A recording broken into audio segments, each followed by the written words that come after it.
No one's really interested in what I have to say. My line of work is very technical, therefore it's hard to captivate an audience. I'm just not charismatic. This is something that so many clients say to me all of the time, and what I need to tell you, if you are thinking that's me, is you are not boring. Your voice is not boring. You're just stuck in the same old habit. And today I'm going to teach you how to break that habit.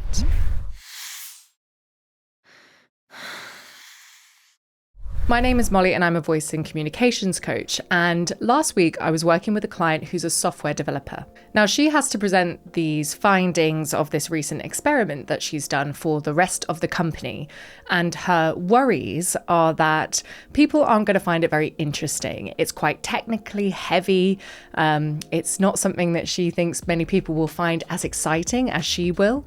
And therefore she's very nervous about this idea of presenting to this company and just landing with this audience who are super, super flat. Effectively, she's trying to break down very technical skills to people who don't quite understand the techniques and convince them at the same time that they should care about it. So her confidence is really rough, and this tended to show in her vocal tone. It felt quite flat, it was fairly monotone, and she came to me saying, look, there's just no way I can make this somewhat entertaining. And that's where I completely disagree with you. In my line of work, we can make anything an interesting story, and that's exactly what you can do, even with the tiniest little presentation you have at work in something that you think there's no way this can feel more exciting, it's just inherently dry. I beg to differ. And there are two ways that we can do that. One is through the way you're structuring that presentation, and the second one is through your vocal tone and delivery. Let's start with structure.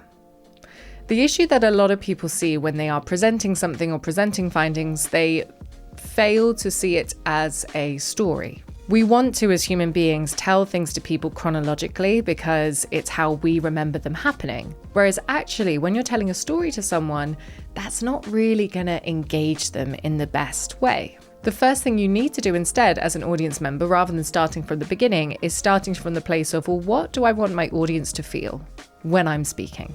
Let's say I'm doing a presentation on how to make a cup of tea. I could say, first thing I do is boil a kettle. As it boils, I go and grab a mug. I pop the tea bag in the mug. I pour the water in. I wait 3 minutes for it to brew. I take the tea bag out and I apply any milk or sugar that I want in there. Job's done. Now, this is educational, it's clear, but it is pretty dry, which means that if you are really trying to engage an audience through telling the story of how to create a cup of tea, then I probably wouldn't go chronologically. Let's say that the point of telling you how to make a cup of tea is actually to energize you in this moment.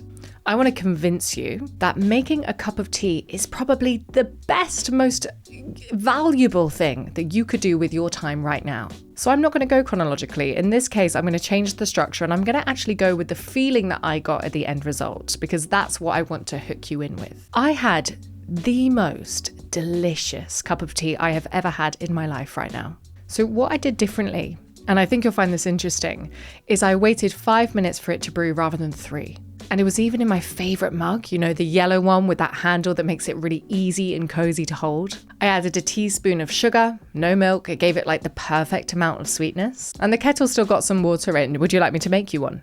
Now, once we have this structure that goes from feeling first and adds in those little details that help kind of bring the sensory aspect of whatever I'm talking about, then suddenly the audience might feel a little bit more engaged, a little bit more inspired, a little bit more energized by what I have to say. I'm going away from instruction and into emotions.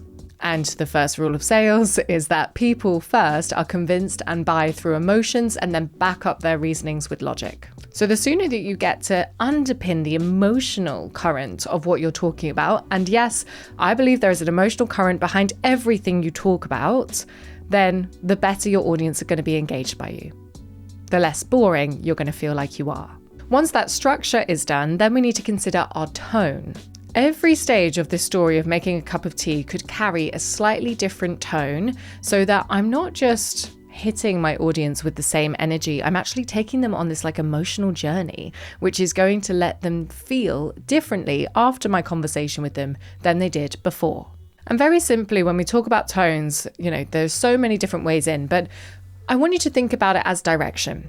Think about your tone as either being really light and really, fluffy, or it can land quite heavy, quite deep. Now, this tone could be used in a very serious way, in a very matter-of-fact way, or it could be used in a really dramatic way. Whereas this kind of tone, if I go lighter, if I go fluffier, if I go flickier, then it feels maybe a little bit more energized, maybe a little bit more excitable.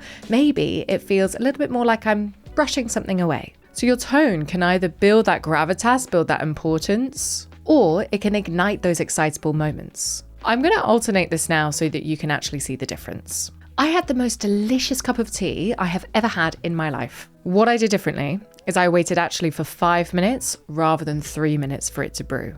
And it was even in my favorite mug. Do you know the one with the yellow paint on it? And it has that lovely handle that's really easy to hold. I added a teaspoon of sugar, no milk. It was the perfect sweetness. And the kettle still got some water in it. Would you like me to make you some? So all I'm shifting is tone, which in turn shifts pace, which in turn shifts that kind of emotional feeling that you will have as an audience member.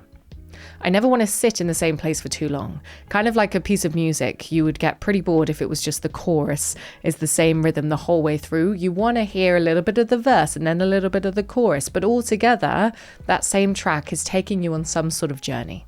You are feeling something different when you listen to a piece of music at the end from when you started. And that's exactly what I want you to feel when I'm speaking to you. It's a way more vibrant way of telling the story. And what I love about this is it's not just more enjoyable for my audience, it's more enjoyable for me, because speaking that way also gives me an energetic shift. It makes me feel more valuable. It makes me feel more charismatic. It makes me feel like you actually care about how I create a cup of tea. And I don't even drink tea. So when you're presenting, I want you to think about every single slide you do as a slightly different shift, a slightly different tone, a slightly different bow to your string of an orchestral masterpiece that you're creating through your presentation. But the important thing is that we're stepping away from the technical, chronological order of your memory, and we're putting ourselves in our audience's shoes and going, well, what's going to hook them in?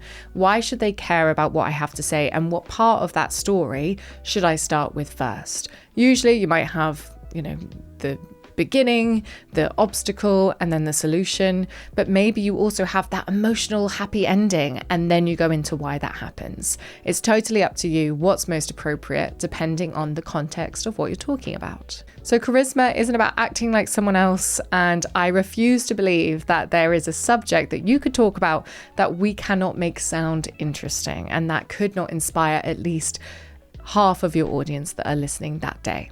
And you inherently, absolutely, are not a boring speaker. You just have to learn how to break those habits of how you've usually been presenting and form new habits. So try one of these in your next stand-ups, and I would love to hear down below how you get on. Similarly, if you do want to look at how you can work together more specifically, I have a link in my bio for a 15-minute consultation. I'd love to meet you and chat more about how I can support. Good luck! Tell those stories, and I look forward to hearing how you get on.